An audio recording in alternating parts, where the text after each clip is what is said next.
Let's have a look at another example of using the maximum flow minimum cut theorem to determine the flow capacity of a network.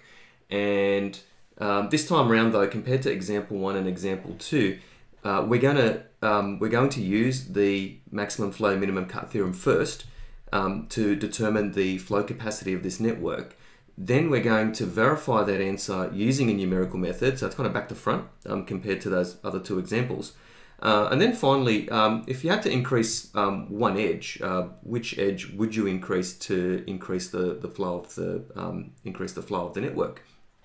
So now, just to expedite this video, if you like, if you want to pause the video, have a go at the question for yourself. By all means, do so. I'm going to go through the solution shortly. So, in fact, if you're going to pause it now. All right, okay, unpause. I'm going to go through solution A, for part A at this point. So, there's quite a few cuts that I've identified, so you can compare it with your solution. Okay. And so I've identified 7 cuts. Okay, so we have, I'll just run through the cuts quickly. So we've got cut A, okay, we've got cut B here, cut C, okay, we've got cut D, cut E, cut F. Okay, now cut F is I've actually put circles there for a reason. I'll show you why later. Then we've got cut G. Okay, which just, if you just trace that, that's up through that part of the diagram there. Now, determining the capacity of each of the cuts, cut A, you just add up basically the edges, the capacities of the edges. So cut A, we've got 5 plus 9 plus 4 gives you 18. Cut B gives you 19, so it's just this cut here, 10 plus 2 plus 7. Cut C is 13. Okay, so can we see why it's 13? We've got 7 plus 2. Now we're going to add, we can't include the 6, we can't include AC for cut C. Because we're cutting SA, we're cutting the inflow to A, that automatically cuts the outflows. So that's in the wrong direction. So it's going to be 7 plus 2 plus 4, which gives you 13. Cut D, okay, so we're cutting this edge here, and this edge here, and we get 17 when we add those up.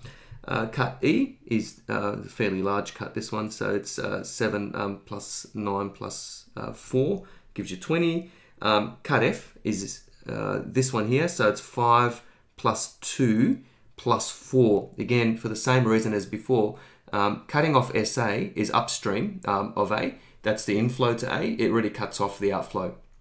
So we include SA but not AC.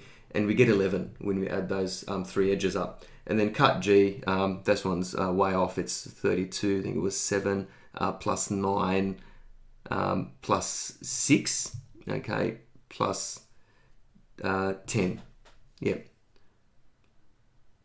So we have to cut off all these edges there to cut off, fully cut off the source and the sink, and we get 32. Okay, so by the maximum flow minimum cut theorem, the flow capacity of this network is 11. So let's have a look at part B, and I've already done the solution for part B. So using the numerical method. Okay, this is my solution for part B. I've identified first of all the 3 parts, or at least the parts that are possible. There's another path that is possible, but I didn't include it, which is path SACT. You'll see why shortly. SAT is 4, so we have, I might just rub this out here, so SAT is 4, okay, so that means then that we subtract 4 from both of these numbers, so from 4 and 10, okay, and AT then is reduced down to 6, and SA is now saturated, it's now 0, okay. We have SBT, we have a 5, inflow to B is 5, the outflow of B is 7, so it's the minimum of the 2. So it means 5 is flowing through SBT, which means that we can subtract 5 from both of these edges. SB now is 0, BT is now 2, and so we get 5, a capacity of 5 in that path. And path SCT, okay, you got 9 inflow of C's. In fact, we've got flowing in, well, it's actually 6 and 7 flowing into C, but we've only got 2 flowing out, really. Anyways, SCT is 2, that's by far the smallest of the numbers that are entering into C. So its capacity is 2. Okay, so the maximum capacity then of this network is 11. All right. So what then could we do if there's one edge that you would choose to increase? Which edge would that be? I would be looking at the edges that are zeros. Okay, so out of those 3 edges, I think SB is probably the least effective one to increase, because there's only one way for the flow from to go from S to B, which will be from B to T. So these 2 edges are fairly close in terms of their capacities. So increasing SB, if you had to widen that road or increase the diameter of that pipe, you're not really increasing the flow all that much. But we can see here that the inflow to A is 4, but the outflow of A is quite large. So we have a capacity of 6 here, and we also have a capacity of 6 here as well. So we've got 12, in fact, that we could use up. But then SCT is also quite a small number here as well. So I could increase SA, I guess, and in fact, if I was to just increase that, say, to 10, okay. So if I made that 10, I would then be able to feed another 6 units of flow through AT, and all the others would then be saturated. So that's one possibility. So that would increase then the flow capacity from 11, adding an extra 6. So from 4 up till 10, that would make the flow capacity of the network to 17. Or I could increase CT to 9.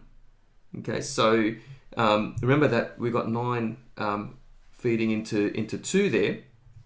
If we increase that to CT to 9, then that would allow SC to be used fully, or fully saturated, and then would get the flow capacity to 18. So I dare say that increasing CT to 9 would probably be a good edge to choose to maximize the flow capacity. So that would be most certainly the one that I would widen.